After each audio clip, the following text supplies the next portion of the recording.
Good day to everyone, and welcome to this policy dialogue on the Circular Economy Action Plan 1 year after, organized by the European Policy Center. My name is Stefan Sipka. I'm a policy analyst at the EPC, and I will be moderating this event. Last year, the European Commission has adopted a Circular Economy Action Plan, a new action plan building on the previous circular economy agenda from 2015 and bringing some novelties that we will discuss about. The new circular strategy, I would say that it opens new possibilities to address some of our economic, social, and environmental climate challenges, and transit to help to move from this more linear make dispose model towards a more circular model of our economy, and by basically reducing consumption of resources and helping to actually use our products, repair them and recycle them as much as possible, avoid waste, and help create new business opportunities as well as new jobs. However, what is also interesting is that the new circular economy action plan has been adopted just before the Corona crisis has started, which brings another layer of complexity when it comes to its implementation. So, bearing all these topics in mind, it is interesting to see 1 year after the Circular Economy Action Plan has been adopted, what is the state of play with its implementation, what new initiatives lie ahead, and also what new measures are needed in order to actually achieve this transition to a more circular economy. So these are some of the topics we will be discussing today. And we have three distinguished speakers who joined us today for this panel and for this discussion. And I would like to briefly introduce them. So we have Ms. Florika Fink-Hooijer, Director General for Environment at the European Commission. Ms. Inês dos Santos Costa, Secretary of State for the Environment in the Portuguese Ministry for the Environment and Climate Action, and Mr. Huitema, member of the European Parliament. Thank you so much for joining this discussion, and welcome. And just before we start, just to say, we will have this introductory panel discussion followed by a Q&A.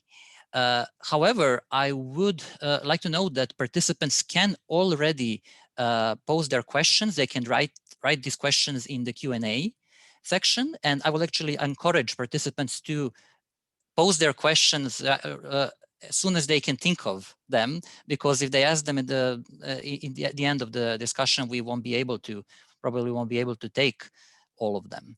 And also now there is an option when you write a question, other participants can see this question and they can vote for this question if they find it to be important. So then we can also prioritize based on that. And of course, when the Q&A starts, you can raise your hand so we can also hear your questions. So that is just some technical remarks. And I would now like to move on and ask Ms. Florika Fink-Hooijer. Thank you for joining us also for this discussion, and would be happy to hear, let's say, an overview from your side when it comes to the implementation of the Circular Economy Action Plan. Where are we now 1 year after, and some new interesting initiatives that are being planned in the forthcoming period. Please, the floor is yours. Thank you very much, Stefan, for the introduction, and apologies for joining a little bit late, but I'm there now. And also for putting this topic up, because honestly, you cannot talk enough about circular economy.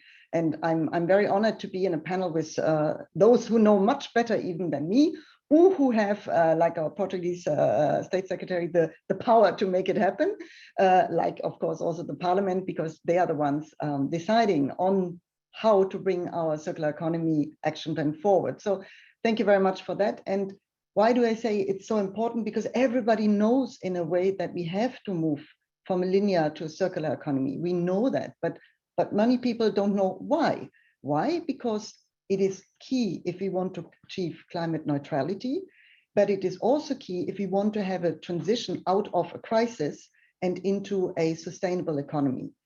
And when I said we know that the path is in this way, we also should know that we are in this, what they call triple crisis. Triple crisis because it is a climate change crisis, a climate crisis. It is a biodiversity loss crisis. It is a further degradation of the environment through pollution crisis. Now, on top of that, you have the pandemic, you have the economic crisis, and it all brings opportunities for us now to really make this economy, circular economy business model really taking root, because this is really the way to go towards economic growth, but a growth that is decoupled from the resource depletion. And we all know, I mean, we know it, but we don't do it enough, that we need to bring consumption down to what we would call from the environmental side to planetary limits. And we want to come, and that's why we came up with this action plan. We wanted to say, we create, because you need the size, you need the critical mass if you want. We want to create a European market that is standing, or let's say is a benchmark for really the highest level of quality for recycled materials. We are not there yet. I mean, one has to say that. But if we were to go in the long run, this creates the jobs and reduces our dependency on the primary raw materials. And I must say, I want to really also, before I come on where we stand, say a few words on why that links to also mitigation, adaptation to climate change. Because today we do know that half of our greenhouse gas emissions and more than 90% of biodiversity loss and water stress, whatever you call it, they all come from resource extraction and processing. So we need to change that pattern. And we know at the same time that today, at least, our market is not enough based on recycled high quality secondary materials. And waste is increasing. And that's why we came up with this action plan. We started last year to bring, let's say, some oomph to it by coming forward with the new regulation on the batteries. I think that was a very decisive step, because it amplified and illustrated what we really want to achieve and what does it mean going by a product to circularity. Because the same approach you can also roll out, and we will roll out to other industrial sectors like the automotive sector, the electrical, electronics and so on. But batteries in a way is a key product, because it is so important for the future. When you know the importance of batteries, and the use will be not triple, it will be coming 14 times what we do today. So it's a cornerstone for every economy. And we look at all types of batteries, whether it's electric vehicles or portables and so on. And what did we put in? And that explains this circularity approach. First of all, that the producers have to responsibly resource the materials. And we want, because we come from environment, we also want to make sure that the hazardous substances are reduced. We also want to have at least a minimum content of recycled materials. We look at the carbon footprint, because as I said, circularity is a very important element in also reducing the emissions. We also look at performance of the product, of durability of a product, and labeling, because it's important for the consumer to make these informed choices. And most of all, we want to go for recycling targets. So why am I a bit drumming on this regulation? Because it already enshrines basically the concept, the idea of going from design, the whole life cycle, until the end where you recycle. And for all of this, you need these steps, as I explained. Now, as we are with the Portuguese presidency today, I very much hope that we will make really advances, and we are working very closely with them, and I already want to thank them for that. It brings, we have it in the next council, environmental council, and of course I also count on our friends from the parliament, and Mr. Huitema has made a very clear positioning already. So I think we are in good company. We also have launched, and actually it was, I think last week, the Global Alliance on Circular Economy and Resource Efficiency. We call it GACERE. We did that together with UNEP in Nairobi and also UNIDO. And this is in order to make sure that not only we as Europeans go in that path, but also others follow. And indeed, Canada, Chile, Japan, but also many African countries, Norway have already joined that alliance. And we are quite clear that others will follow. But it was setting a benchmark, a target also at the international level, because we can't do this really alone. Now, we will roll out also then this approach further this year. We want to come out with a sustainable product policy framework, which is saying we first of all want to empower the consumer on knowing what they buy, make these informed choices. So that's why we will want to tackle misleading green claims. We work there together also with the consumer agenda of DG Just.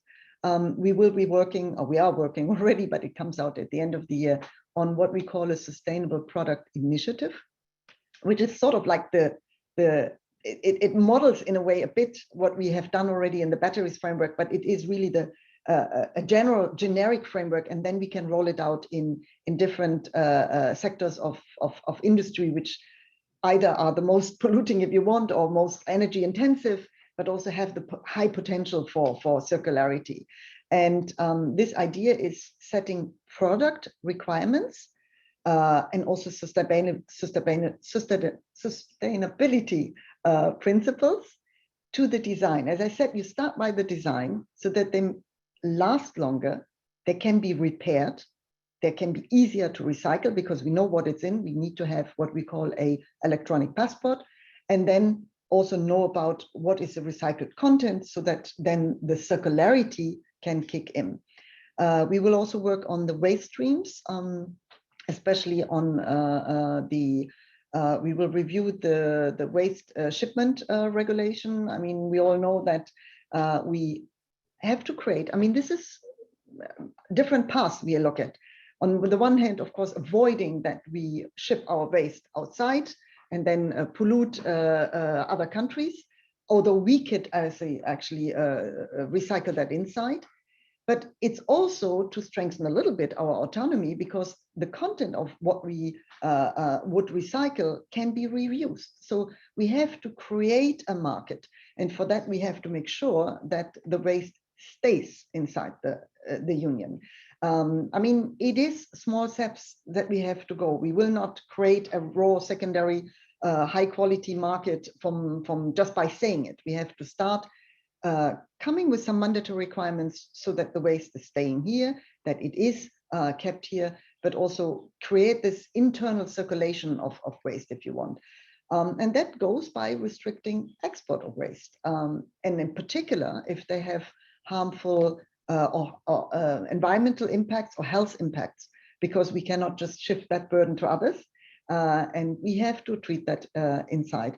So this is a little bit where I mean, one of the key issues, perhaps I wanted to say, waste management, but you could go also on continuation on plastics and so on. But this is just to set the scene. Perhaps I think that's enough. Last small word is, we hope member states will pick up circular economy solutions in their recovering resilience plans, because it is eligible. And we do know that some of these transformational processes really require a lot of investment. And therefore, we have put that in. It is eligible, and I hope member states pick it up. I stop here. Thank you. Thank you so much for this overview, and indeed for guiding us through this, let's say, the ongoing and also upcoming activities that are planned as part of the circular economy strategy, and indeed looking at the entire life cycle from the production phase up until the end of life phase. And also it's good to see that there are already some initiatives, concrete initiatives proposed and already ongoing, such as, for example, the proposed regulation on batteries and other initiatives you mentioned, and happy to come back to some of them and discuss them later on. But yes, then I would like to go to and ask Miss Inês dos Santos Costa, then basically now there is the Portuguese Council presidency, and building on also what Ms. Fink-Hooijer said, would be happy to hear your reflections on the current circular economy agenda, and also within the context of the presidency, what is the current focus of the presidency when it comes to this agenda, please.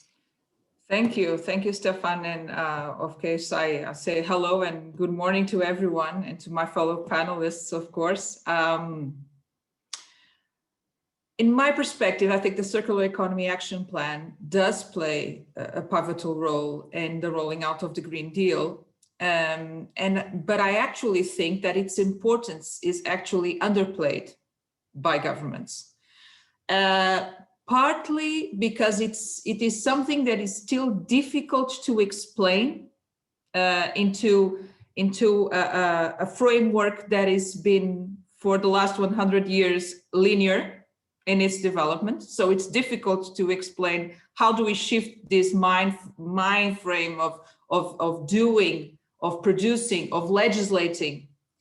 And partly is because of what circular economy is actually all about preserving materials and resources in the production and consumption process, which raises questions in relation to our economic model and the way that we extract and produce value. And that is something that it still raises a lot of anxiety among people, governments, companies. It's difficult for them to fit how a circular economy can contribute to preserving my status quo, so to speak, and not using it to transform their status quo into something completely new and different and within the limits of our planetary boundaries. That's the issue, I think, and still the struggle that we have with circular economy. Of course, circular economy is just a piece of a puzzle that depends on all the other pieces that surrounds it. It's not a magic bullet to help us reduce emissions. But of course, it needs several other instruments to do it. I also believe that waste management, recycling, of course, it's undoubtedly important and central, but it's still the tip of the iceberg in what it comes to circular economy. And there is a temptation to use those sectors as the focus in order to sort of linearize the concept of circular economy and actually making it even more difficult to implement on the ground. The real value of circular economy, in my perspective, it's the changes that need to happen at the social and economic architecture in order to effectively reduce the consumption of raw materials and energy.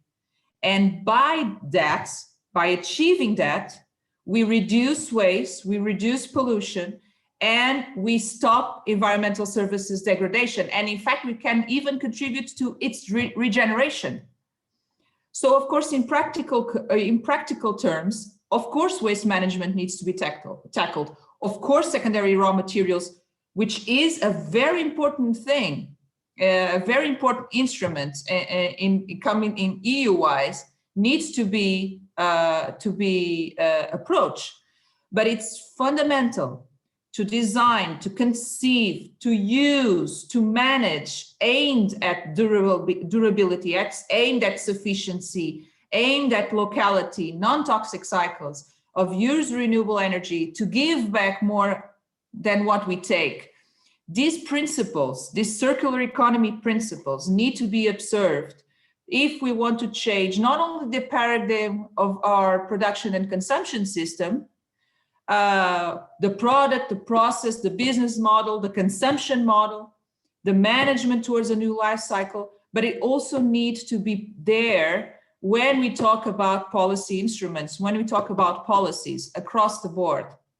These needs to be there. If we want to have a chance to reach carbon neutrality or even 1.5 limit to the end of the century, we need to be observant of these principles. So the Circular Economy Action Plan is very broad. It is very challenging. Of course, there are delays due to the pandemic that we are still going through, of course.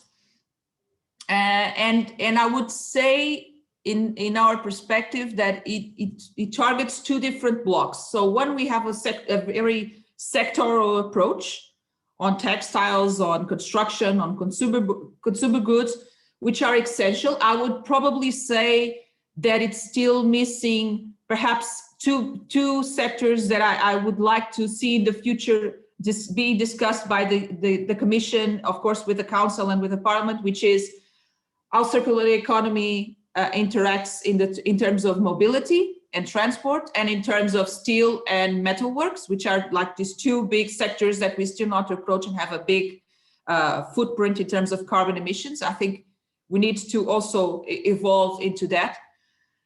So that's one big sectoral approach, and Florika has mentioned one of the key instruments that we are now dealing with, which is the batteries regulation, which is a very innovative piece of regulation that we hope that lays the foundation to a whole new set of regulations, which are much more circular economy based, not linear based approach, but a circular economy based approach.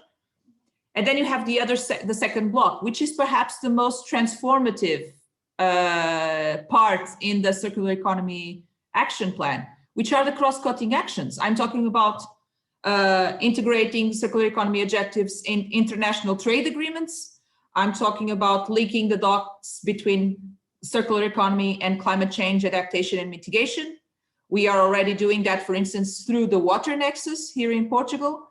Of setting circular economy objectives and orientations in relation to state aid, which is also a very transformative measure, setting a skills agenda and a pact on skills to support skills and job creation.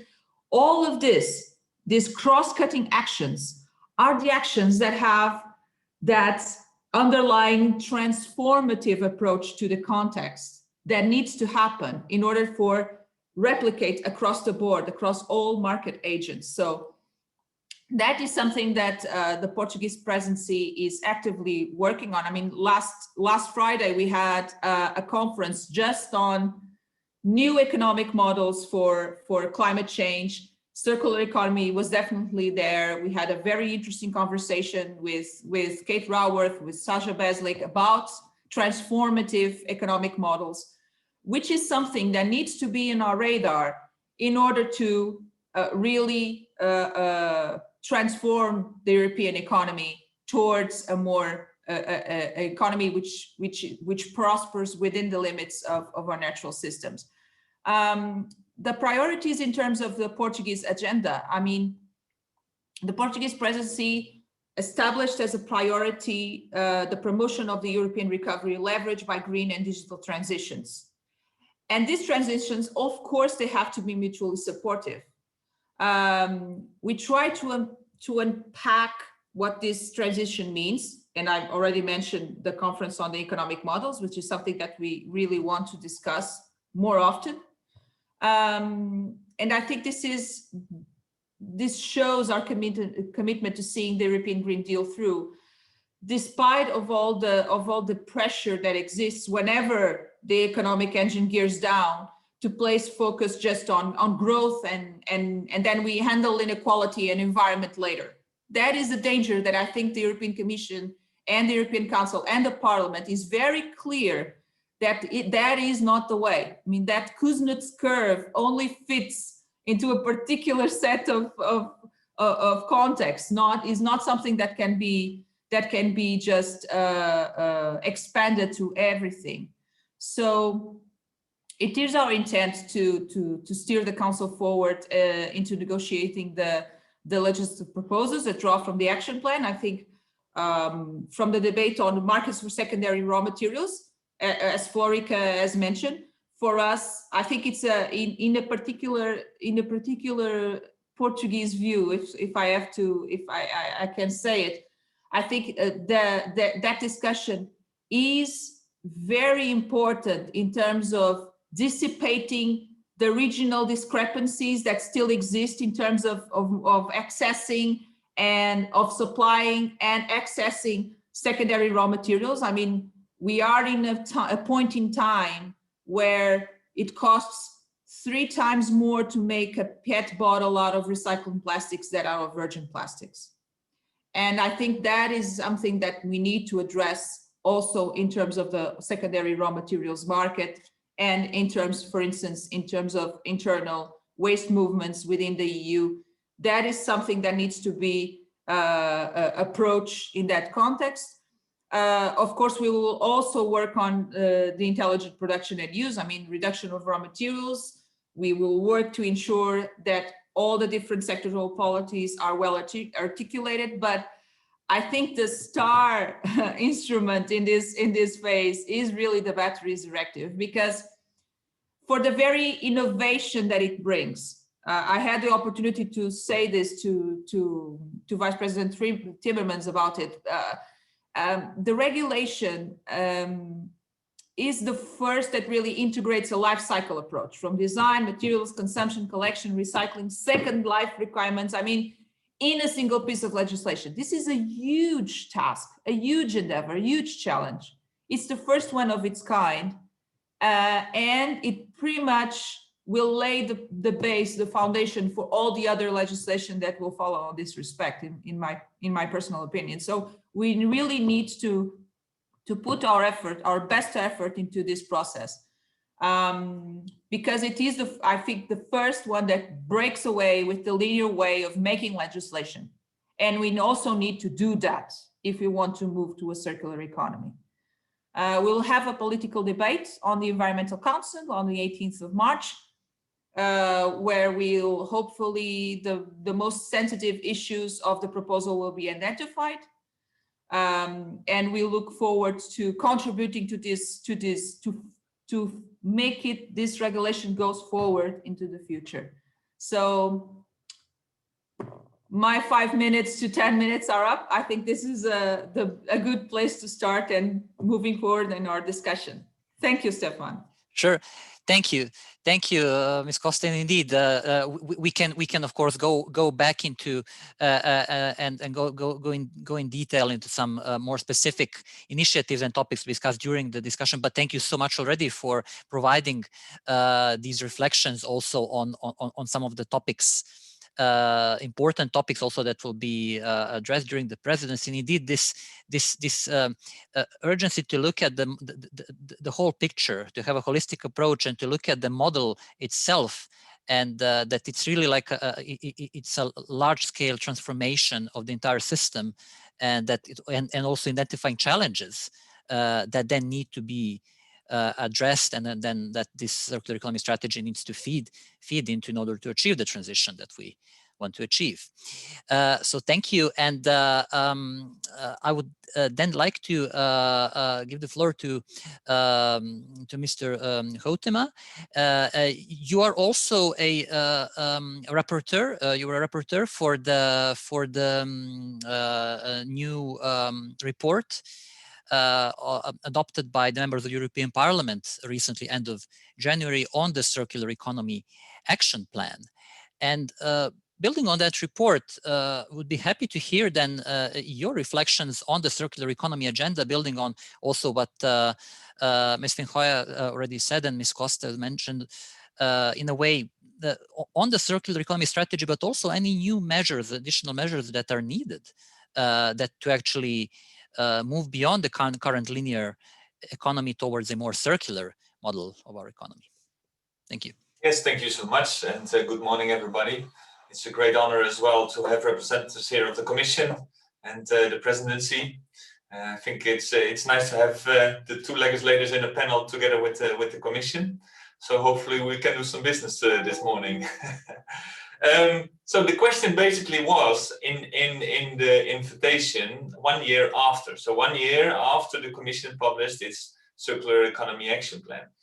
And well, to say it very clearly, it's still very high on the agenda. At least it is in the European Parliament. Indeed, like you said, Stefan, a couple of weeks ago, we had a vote. There were 1,001 amendments tabled on this topic. So it was very much of the interest of a lot of colleagues. During the plenary, of the 705 members of Parliament, only 22 voted against this. So you can see that a lot of people do find it very necessary to scale up a circular economy. And I think that represents also, if you walk on the street and ask people what they think of it, I don't see that anyone can be against. People think indeed it's strange that you take, make, use, and the products end up as waste. That's stupid, of course, and especially in these modern times. So we really have to do something about this. And I think indeed what the previous members of the panel already said, it's really basically on reducing the resource use, and that has the main impact on our environment, climate, biodiversity loss, and so on.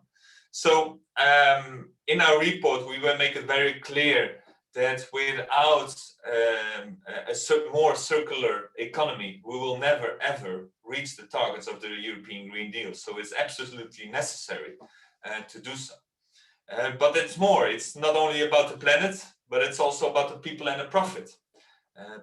For example, on profit, things were mentioned, but I really believe that if we don't scale up as a European Union to a more circular economy, we will not keep the competitive position that we have as a European Union now.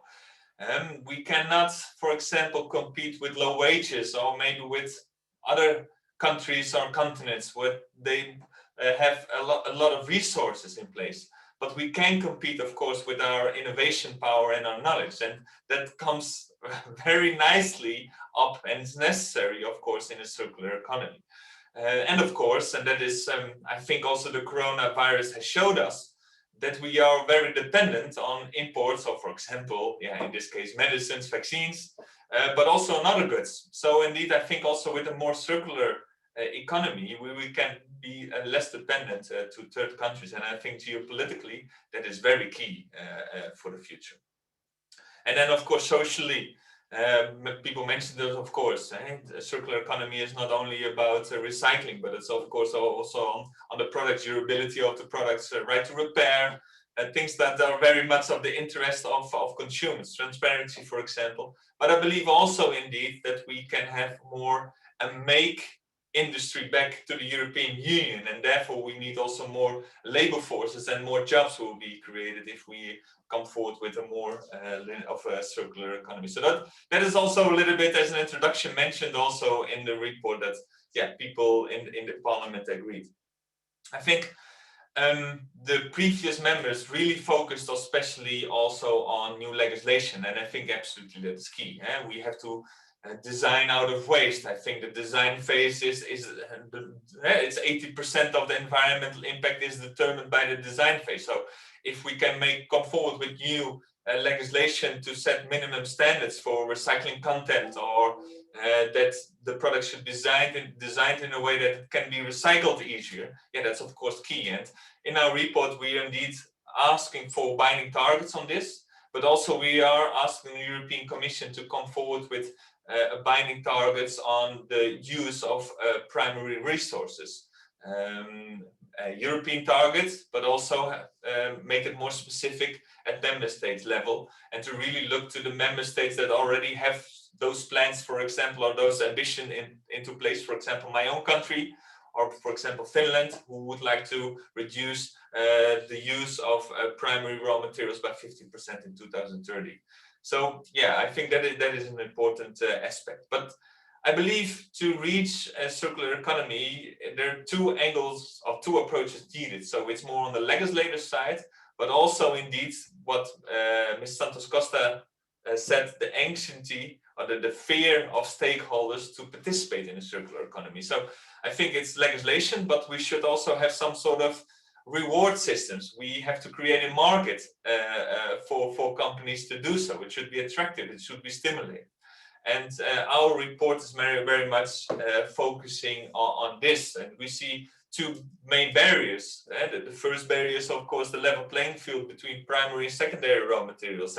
At this moment, primary raw materials are most of the time much cheaper to use. So you have an easier business plan to do so. So how can we level up this, that maybe in the most desirable outcome, that secondary raw materials are of course much cheaper to use compared to primary. So we are asking indeed to investigate how we can find maybe market-based instrument like we have, for example, for the CO2 trading system.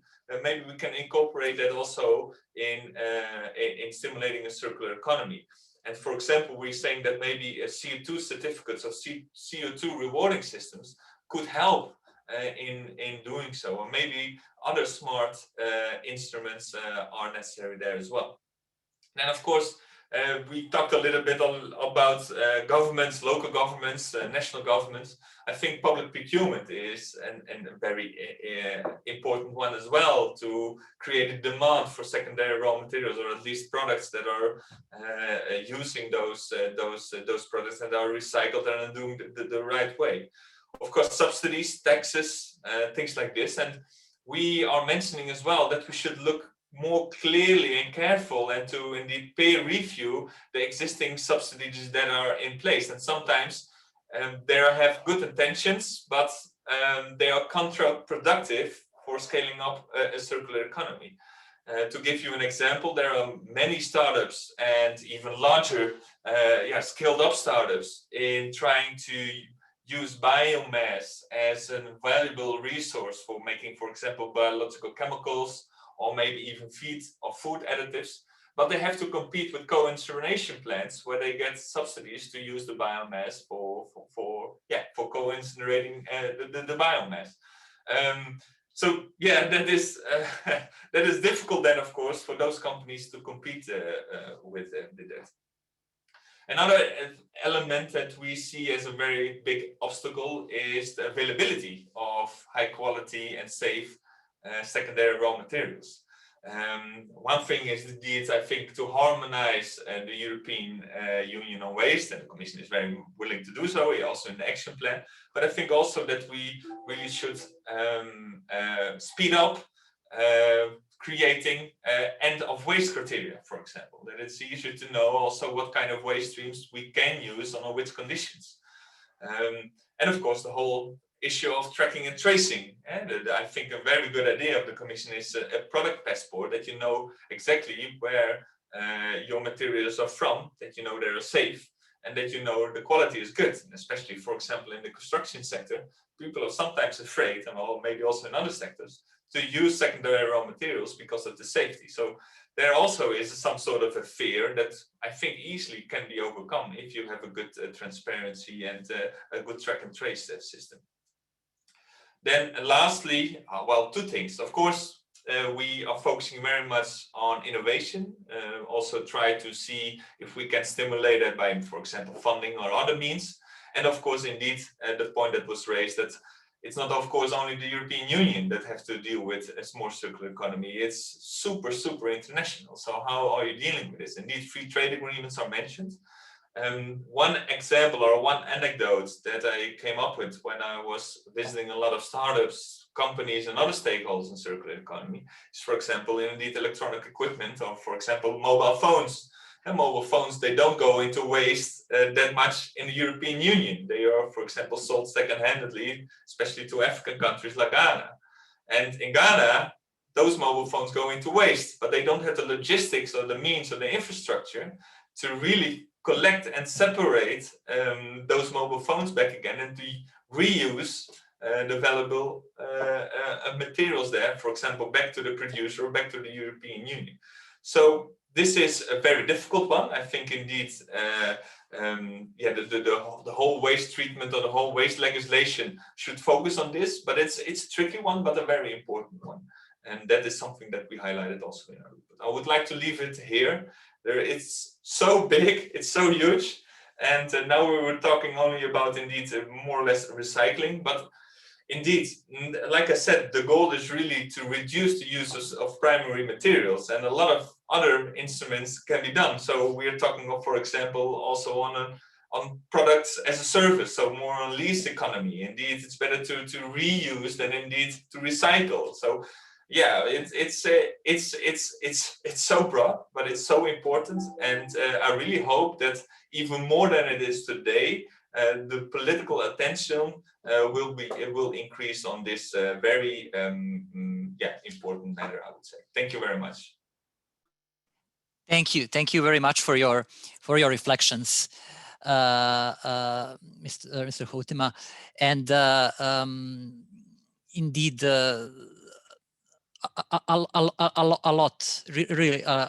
lot of activities, a lot of points, and it's when we start focusing on one aspect, then we also need to look at the other stages of the life cycle, and it is really a challenge to take this also life cycle approach, and then try also to be specific in certain stages of the life cycle. But it's very good that indeed that this process is ongoing, and there are new initiatives underway. And I would like to then turn to the audience, and we already received a number of questions that I mean, to some extent you responded to some of them, but maybe we can elaborate a bit more on these questions that we already received. And of course, I encourage the participants to continue asking any additional questions they have. Since Mr. Huitema will need to leave a bit earlier, I would actually prioritize just questions that are specifically related to him and to the European Parliament. And in this regard, we actually received a question. I'm reading it in the Q&A. So from Delphina Hart. So on the batteries regulation, basically, was wondering to which extent the future European Parliament's position on the batteries regulation proposal will reflect the European Parliament's resolution on circular economy in relation to batteries, and then adding some elements such as phasing out single-use batteries, and basically maybe we can actually, like, if you could elaborate more on your position on the batteries regulation, building on the report. But how do you see? I mean, it was already highlighted by Ms. Fink-Hooijer and Ms. Costa's really important piece of legislation. And if you have any other reflections on this particular initiative. Yes, thank you, Stefan. Well, at the moment, that's very difficult for me, of course, to answer what will be the future position on the European Parliament. We have also different negotiators, but still. And the report, as was adopted end of January, is already used a lot as a reference in those debates within the European Parliament on a lot of different topics. For example, in the battery, a new battery legislation. So, yeah, you see the effect already of this. It's also a tendency that the Parliament does do a lot, of course, from, okay, we already discussed this, we agreed on this with an overwhelming majority, so no further discussion is needed.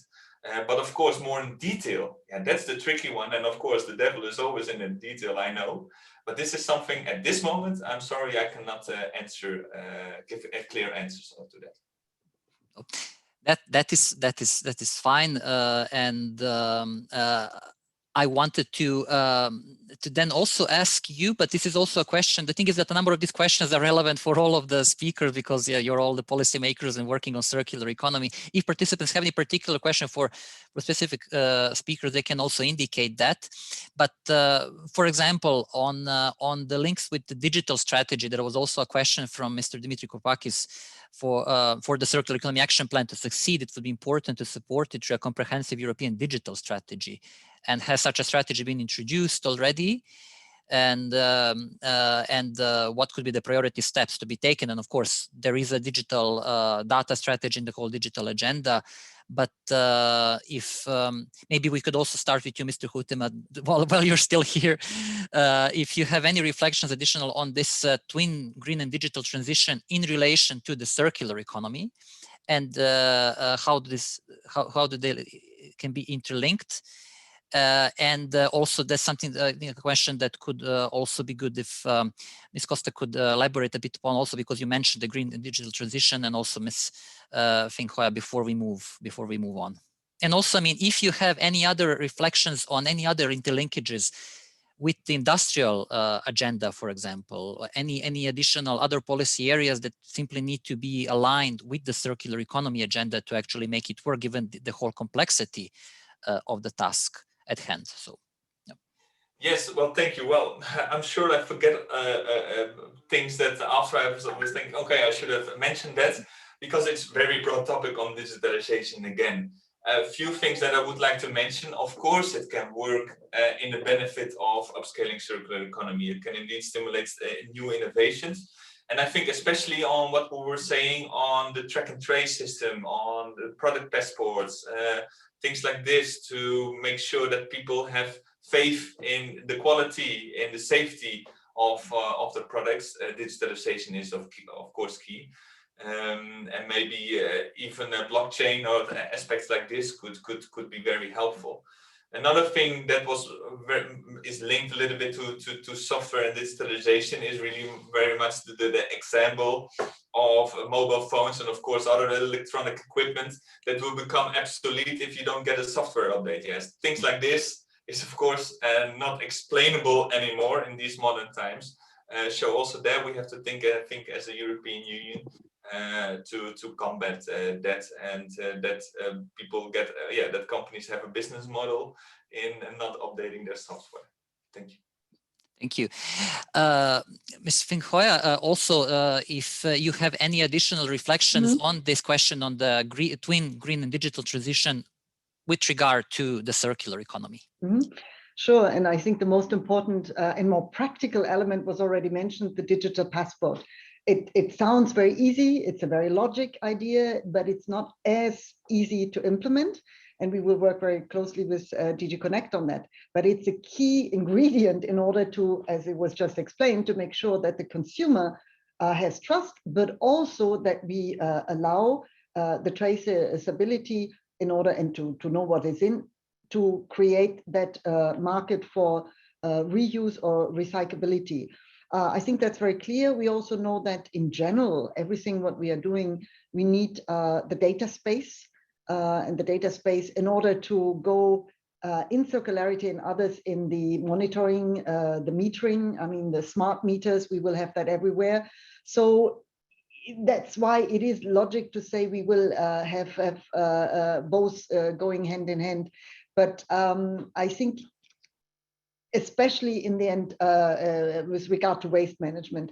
But can I just pick up on a few things that were said before, because I think it is for perhaps also our audience important to understand where we stand, because quite rightly, and I must say I'm so uplifted by hearing both co-legislators stating how important circularity is and how much they will help to make this really a transformative element, because that's why we were looking in our action plan precisely on these areas or these segments of industry where we have a lot of high energy intensive industries. And it was already mentioned: steel, cement, plastics, aluminium, and so on.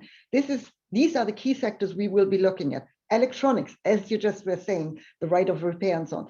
But if you look, when we look at them going into circularity, it then also has this cross-linked to other markets, for instance, markets which will use their products, such as cars and or buildings, because we were talking about the, we have this communication renovation wave, but that means also you need to create the raw materials for that.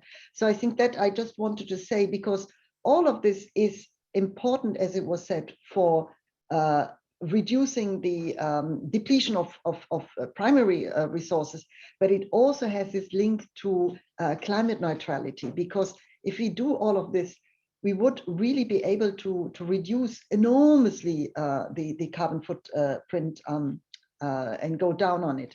And I have to say, I wanted to pick up on the enabling measures, because it was said, and I know that, for instance, and it's very commendable, the Dutch government, even the future one, will probably look very much on a long-term strategy for circularity. And as we know, go for climate neutrality, some people say we will want to go circular-based economy by 2050, so the same targets. This is very commendable, and not everybody will perhaps reach that, but those who do will probably have a market advantage, absolutely, and will have more jobs, more growth, and so on, but a regenerative growth, a growth that is not depleting. So it's a, I think it's more probably a fair one.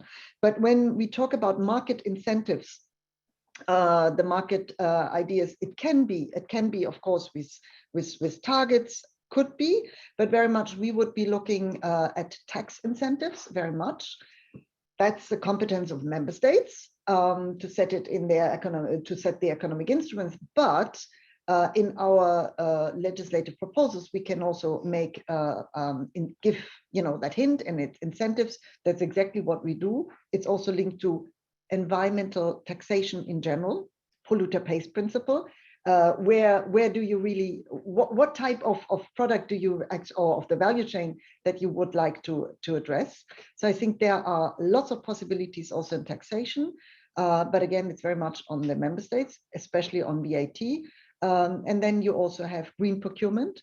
We now, and that can be really put in legislation, sort of mandatory targets for especially funding, then if funding now under the RRF and others, that a certain amount of funding, if we give all of this to member states, that they have to really pick it up and use it for green procurement. So I think there is lots of possibilities as well. And of course, targets in consumption and production that we can, or material use that we can all bring up. But that I wanted just to bring in, because I found it very stimulating and actually very, very confirming what I heard before. But digital and green, that goes together, because if we go into smarter ways, I mean, this is a transformation. If we go into a smarter way of using circularity, we need to go for symbiosis, and that needs data management as well, very much. Mm-hmm. Stefan, I'm very sorry, but like I said at the beginning, I have to leave for another meeting. So. Sure. If you had any final quick remarks, of course, you can make them now in the end. But if not, of course, we then. I'm very hoping in a good cooperation with the two other panelists for the near future. So thank you so much. Okay. Well, thank you for joining us. Looking forward to discussing next time. Thank you. Bye. And yes, so then I would then like to also ask Ms. Costa. Oh, but just before, Ms. Fink-Hooijer, we had this question that is quite high on the agenda, and I see it a number of votes on this. When will the Commission launch the announced open public consultation about sustainable products initiative? If you haven't already said that. Is there any? Sorry, you are muted. No, I have not mentioned it.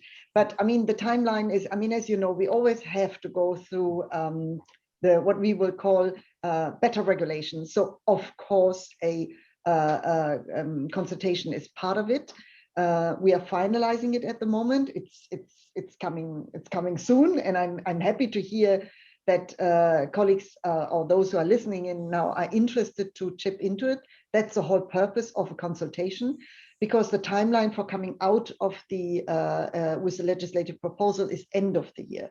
So this is the normal process, but it starts with the consultation. So I cannot give now a precise date, but it is coming soon, and we are very much and we will communicate about it, because obviously we will need that feedback also from all segments, from the consumer side, but also very much from the industry side, from all sides of and member states. Thank you. Sure. Thank you. Yeah, but it appears that there is quite of an interest regarding to actually start working on this as soon as possible. But of course, when there are updates, there will be updates. So, Ms. Costa then also wanted to ask you about, well, specifically on these interlinkages between the Circular Economy Action Plan and other agendas, namely the digital agenda, but also the others such as the industrial agenda, trade, and any other topics that you would like to, because as you also mentioned, it is something which is not so easy to tackle. It's not a simple thing, and it's cross-cutting. And in order to have this successful transition, we need to interlink it with other sectors. And of course, building on what you already said, and be happy to hear a bit if you have anything else to add, and of course, any other reflections or reactions to what was already mentioned by previous speakers. Thank you, Stefan. I think it's very clear that the European Commission, when we presented the European Green Deal, and the schematics that they first showed us of how all the plans are actually interlinked and they are mutually supportive of each other. And I think that is the way that policies must go, but not just policies on the aspect of touching environmental aspects, transversal. I mean, I'm talking about fiscal, trade, education. That is the way that we should be thinking about planning and strategy-wise in terms of moving to the future. In terms of the digital, if we focus on the digital, Portugal has a digital agenda that we have been working to work in these interdependencies between digital and the issues related to the environment. And I think that we can do it based on three different aspects. One is something that we haven't mentioned here with more strength, which is environment's essential services. I mean, if it was clear, anything clearer during the COVID lockdowns in various EU members, is that water, sanitation, waste management, those workers, those services were also at the forefront working, guaranteeing that everything was running smoothly in order for people to be able to stay at home, to be safe. So digital, we need to value more environmental essential services. That's one thing that stands on its own. But digitalization on environmental services, on bringing those environmental services up to date, instead of having such discrepancies between different systems, even within each EU member states, EU countries, is important. Digital can certainly help to have better maintenance, like preventive maintenance of infrastructures, of controlling losses, commercial and real losses, when it comes, for instance, to water, for example. It can help in managing, in a better management of not only the infrastructure, but of the resource itself. It can dramatically improve collection and segregated collection, selective collection of different material streams from our waste. So all this digital can help through innovation, through new technology. Some of them already exist. Some of them are on the path to be deployed. These need to happen, and there has to be much more emphasis on this interplay between environmental services and digitalization. So that's one block. The other block is what Florika was mentioning before, fighting planned obsolescence. Digital can help into a better reuse, better repair, especially on electronic products. I mean, everyone knows that. I mean, it's a given. Digital needs to be a tool that helps to fight planned obsolescence instead of contributing to planned obsolescence, if I dare to say so, and also on moving from product to service. There are definitely digital can help into extending the product's life cycle by helping businesses adapt to a product to service business model. So that's the second block. And the third block is what we've mentioned before. I mean, passports, the use of blockchain for this type of information. Blockchain is a very interesting innovation to be used in order to certify information, environmental claims. Florika was talking about combating greenwashing. Blockchain can certainly help to do that.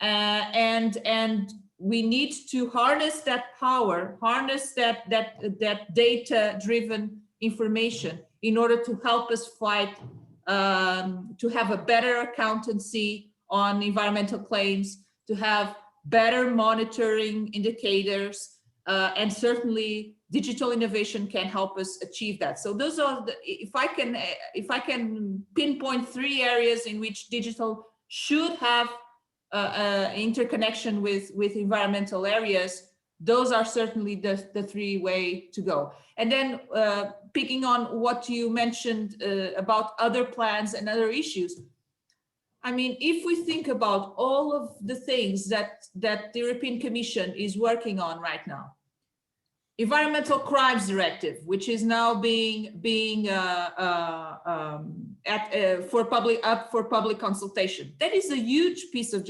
legislation that will definitely help on moving things along in terms of balancing the context of where we need to go in terms of producer responsibility and polluter paying principle, which is something that is really important to preserve in order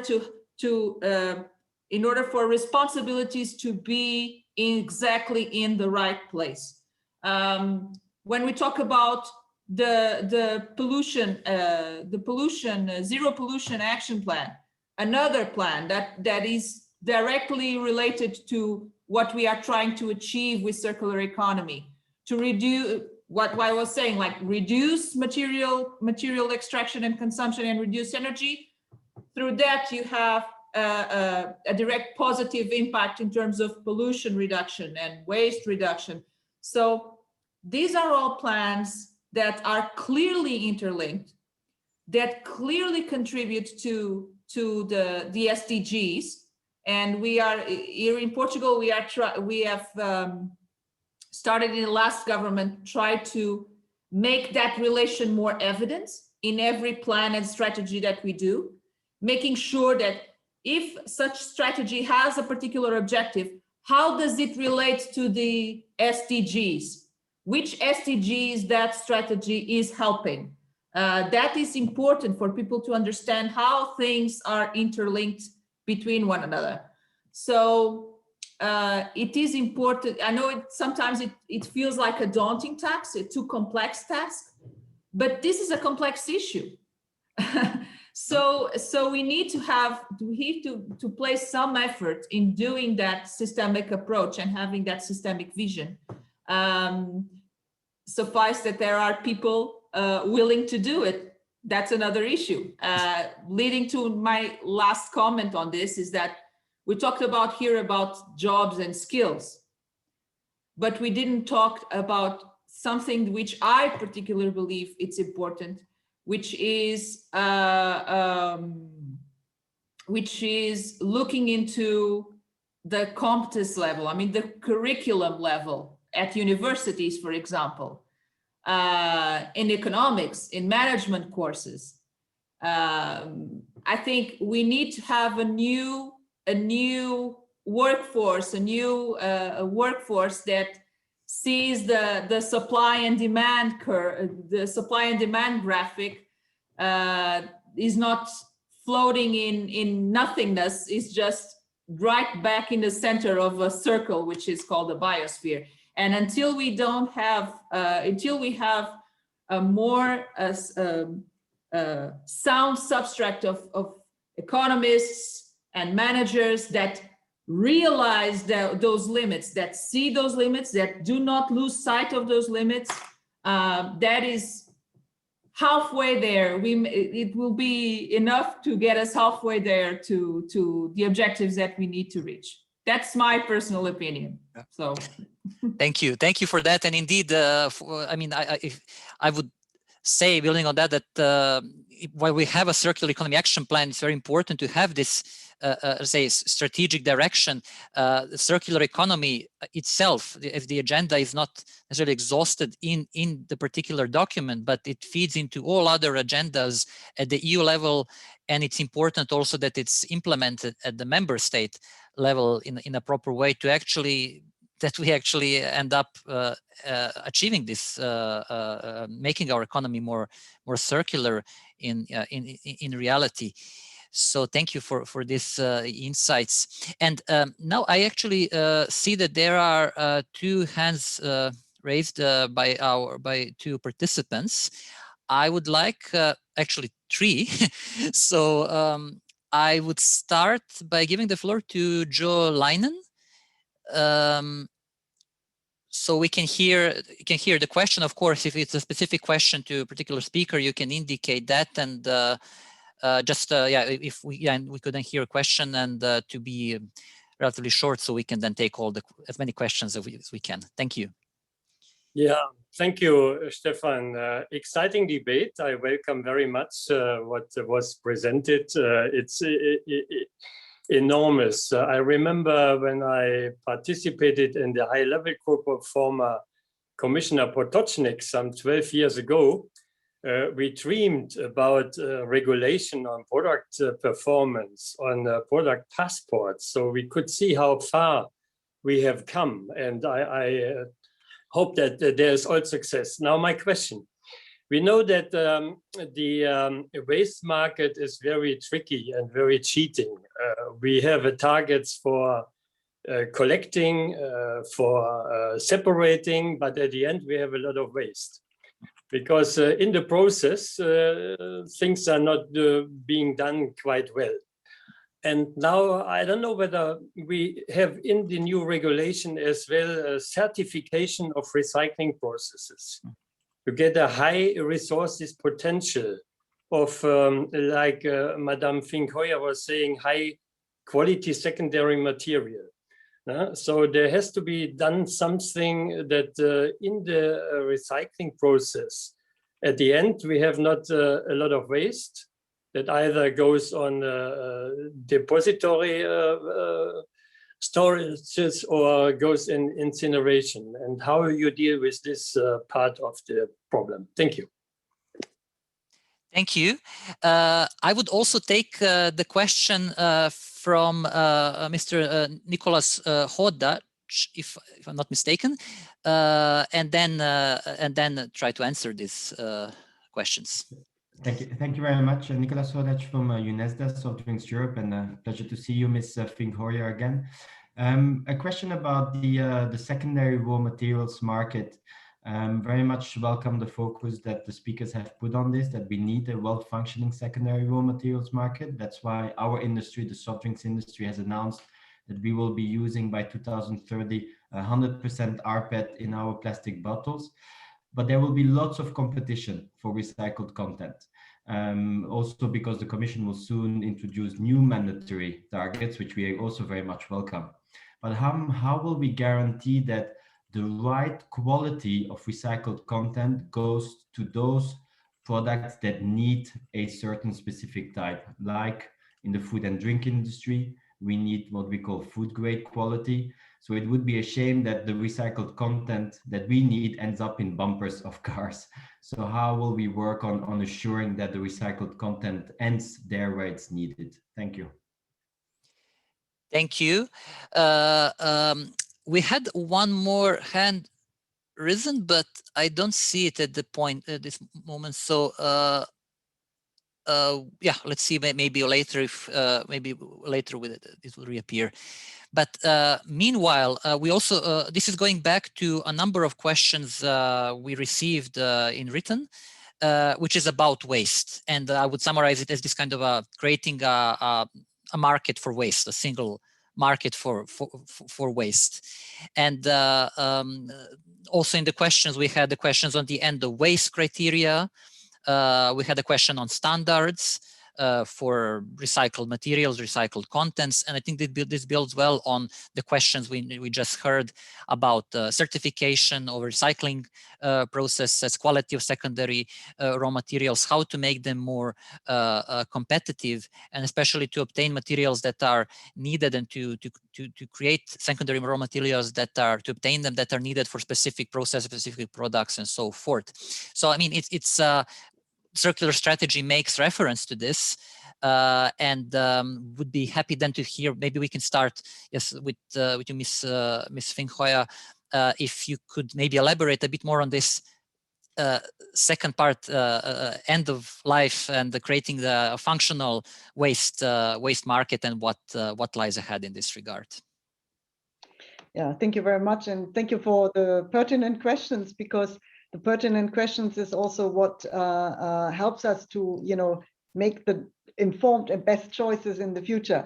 Let me perhaps start with, when we talk about waste, yes, of course, we want to create the end of waste markets, but one of the other prime, let's say, objectives for us is, first of all, to reduce waste. I'm sorry to say that very clearly, because that's the very first element that we look at and then once we have reduced waste in the first place, then we have to look on the feasibility, how to, from the reduction targets, perhaps to also go for targets for creating impactful waste streams. I think that's the right word to say it.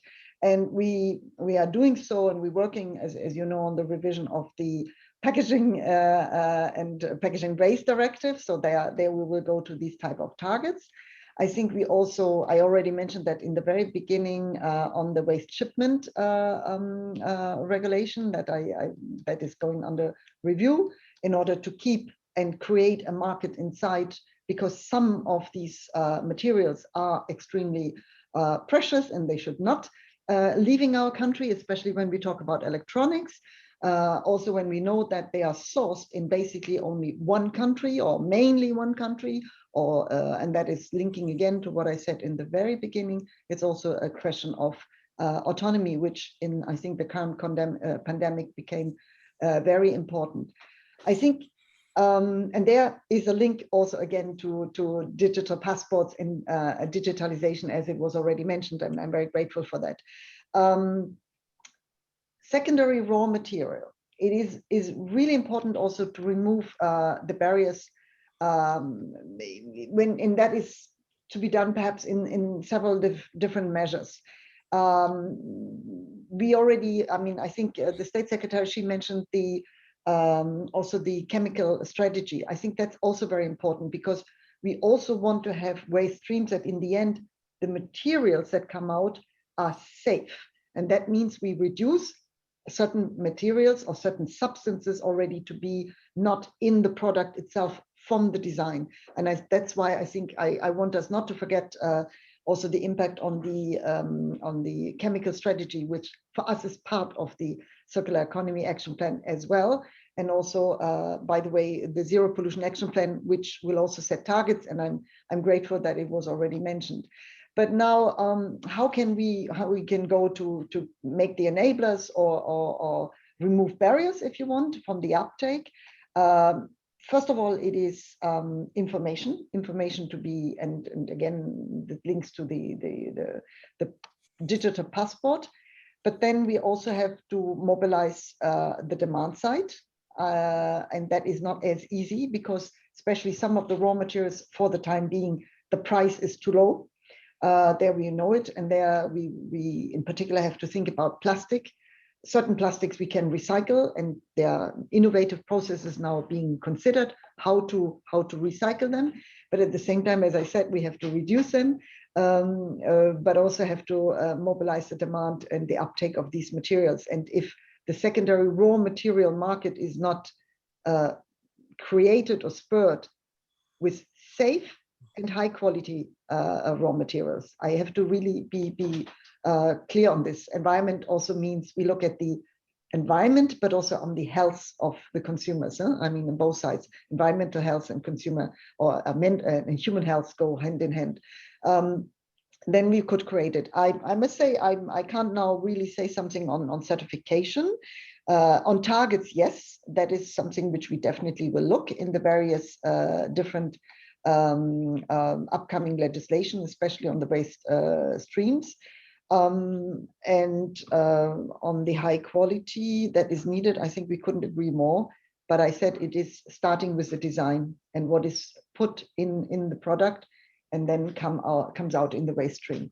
That's a little bit where what our sort of approach would be to that phenomenon. And I must say, I'm happy to know that some colleagues are on the call who inspire us and give us feedback, which we really need in order to take it forward. So thank you for making these questions, putting forward. Thank you, Fink-Hooijer. And I believe, yeah, I think a number of questions were indeed on waste, and there were some particular also questions such as on chemical recycling of waste from excavated from soils and so forth. I mean, I would not necessarily go into the details at this point. I mean, during the remaining discussion, if there are any specific points to make, of course, but I think it is a bit too specific, maybe that to address it in the remaining, well, less than 50 minutes.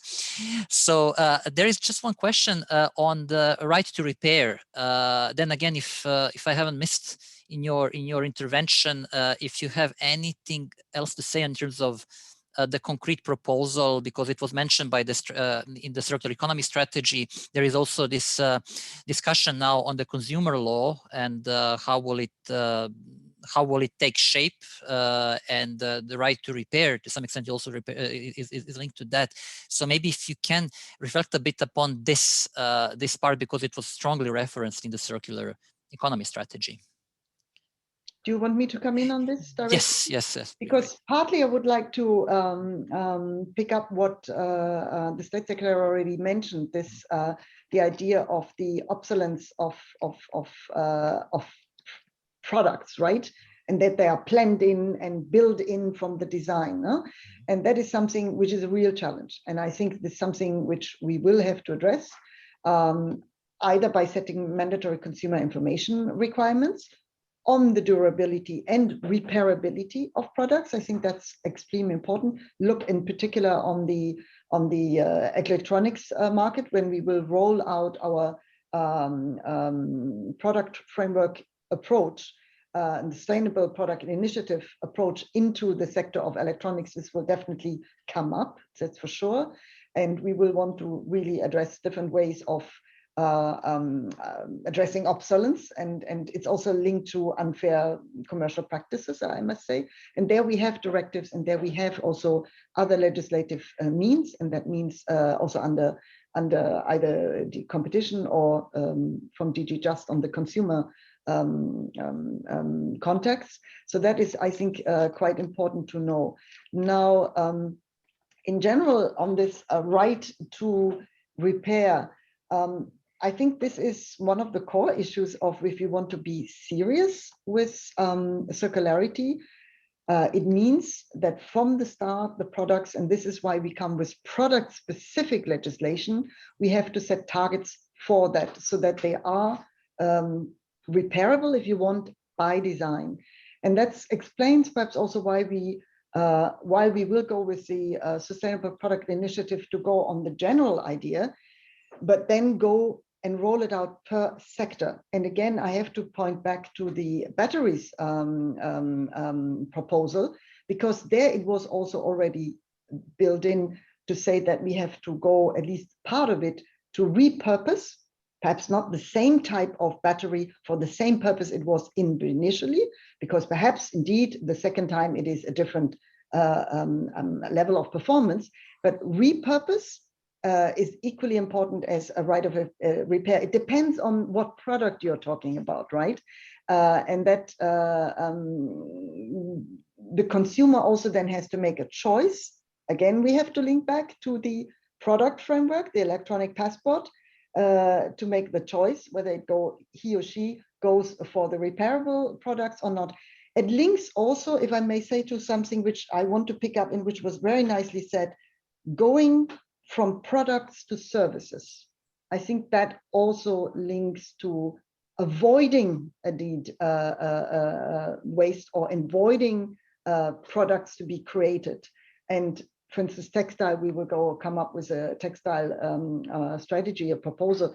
It will need many, many more iterations afterwards. At least we would want to set the path. And here going to services is also something you don't have to reproduce all the time. You might have to repurpose or recycle in a different way, but also by creating services market. And I think that's just a sector where it is possible. It can be done, and I must say also in a combination, not necessarily always by mandatory legislation. I think we also have to look at voluntary agreements. I think education, it was very much mentioned, is equally important of consumers, but also it starts at very different levels. That is perhaps where I would stop. Yeah. Thank you. Thank you. And then also for Ms. Costa, I would have same question. So previously, what was discussed on waste and creating a single market for waste, and I mean, then going a bit before in advance on right to repair, if you have anything to say. And of course it should precede end of life phase, but I would say that these are important questions to tackle now in the remaining time that we have. So if you have any additional remarks on this, and also if also given the current presidency, that is also something that would be nice to hear about. And any other reflections, of course, if you wish to add on what. Yes, of course. About the questions that Joe and Nicholas posed, I think it's important that we understand that there are multiple challenges in terms of strengthening collection and segregation of materials in order to feed a secondary raw materials market, which has the necessary quality to be competitive with raw materials. Of course, we can talk about simplifying the types of materials in order to be, instead of having, I don't know, 100 different types of plastics, maybe it's important that we move to a simplification of the types of plastic that it can be used.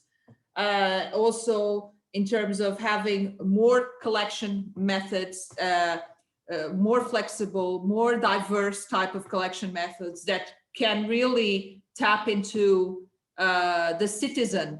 I like to talk more about citizens than about consumers, because I think it's a question of environmental citizenship of the person, to separate and to really take care of being conscious of what they are doing in terms of in that respect. So we could talk about simplification, we could talk about collection methods, we can talk about certification, like for instance with what happens with Senelec norms for electronic waste.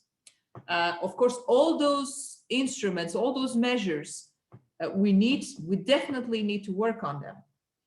But I think it's important in terms of thinking about the bigger picture of an European secondary raw materials market, or indeed in terms of reduction, as Florika was saying, is that I come across this thought a lot of this idea a lot of times, is that even if we have a 100% perfect collection system, it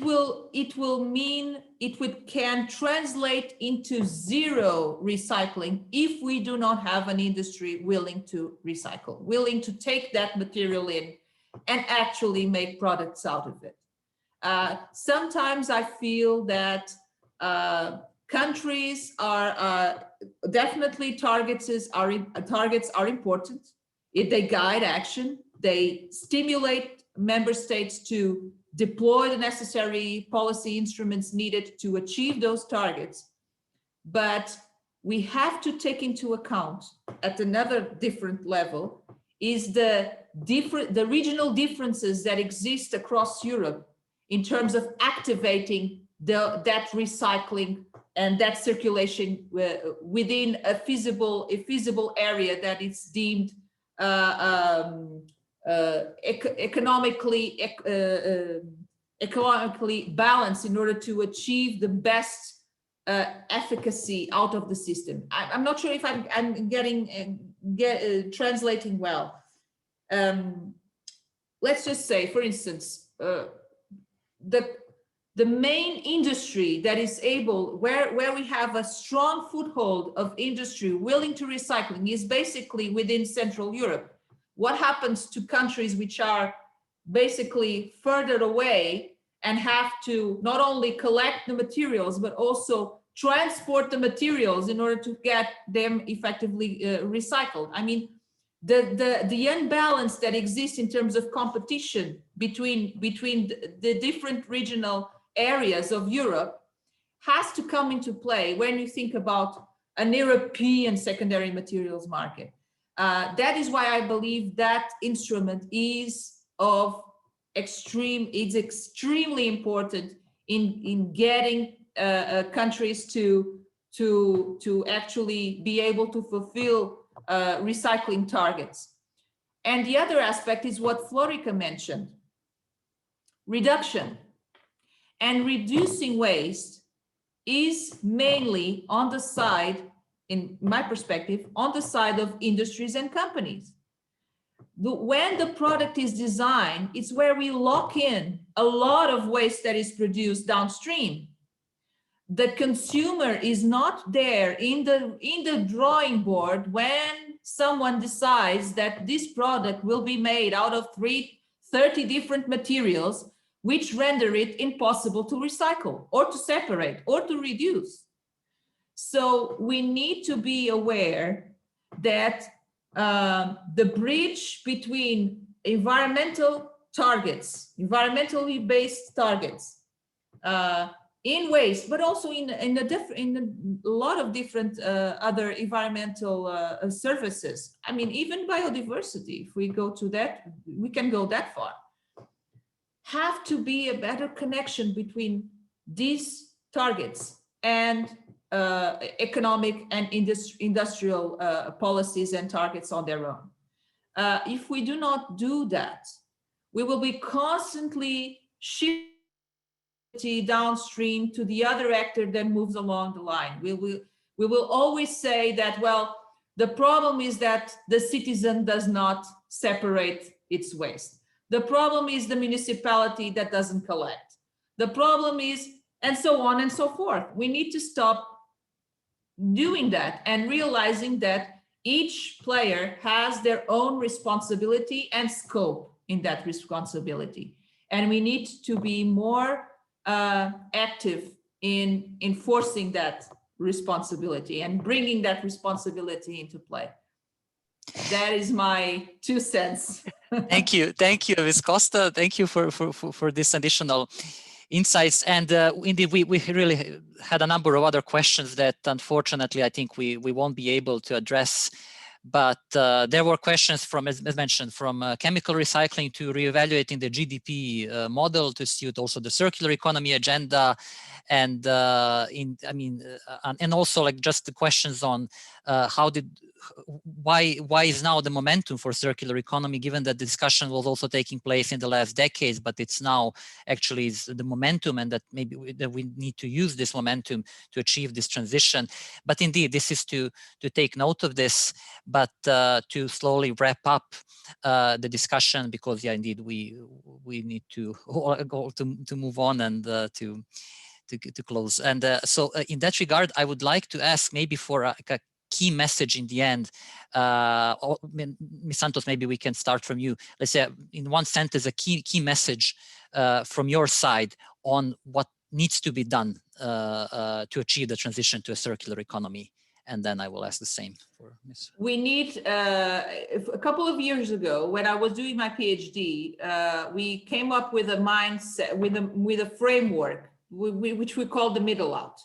And the middle out is a combination of a top-down decisions and policy instruments that establish the limits, what we want and what we don't want, and support the bottom-up initiatives that are able to meet those objectives. It is my belief that we are walking into a model, we should walk into a model such as this, where the European Commission, the Council, the European Parliament, they establish, with, of course, the member states, of course, help to establish these limits, what we want, what we don't want, and promote the active support, the bottom-up initiatives that are able to meet those objectives. I think that is the way to go. Thank you, Ms. Santos, Ms. Costa, Ms. Fink-Hooijer. Then also, basically, in a sentence, one key message that you would have now. What's needed to do to achieve the transition to a circular economy? I think just to say that the circular economy is part of the transition. That would be the element in order to go out of a economy that is too much dependent, a linear economy, it's too much dependent on resources that will be disappearing. So I think it's a no-brainer. We should really promote it now. I think a lot of people, especially at political level, are understanding that. I'm grateful we have a fora like this one, but we need to speak to the citizen, the consumer, the business, but we have to make it mainstream. And indeed, we have to also integrate it in all segments of our, let's say, legislations, our life. It is in the economic models. And if that is understood, and it is understood that it helps us to achieve a more durable and more sustainable economy, which is, let's say, a more regenerative, and therefore it is sustainable economy, but also it helps us to achieve climate neutrality, take away the pressure on biodiversity, then I think we are already on the right path. And that is, I think this moment now with the MFF, with the RRF, with the new EDG, we have that political momentum. But it is now, of course, that we have to make not just the political masters understand it, but also the whole society to rally behind. And that's quite a challenge, but we have to talk about it. And there are solutions. So thank you for that. And thank you. And indeed, I would like to thank our speakers for for this rich discussion and very valuable inputs and reflections. Indeed, a lot going on, but still more to come. And we need to keep this holistic picture while also looking at the details at the same time. As simple as that, but we are on the way. So looking forward to additional discussions on these topics. I want to thank also the participants for their very active involvement and also very valuable contributions and questions they had during the session. Looking forward to further discussions, and have a nice rest of the day. Thank you. Thank you. Good morning. Thank you.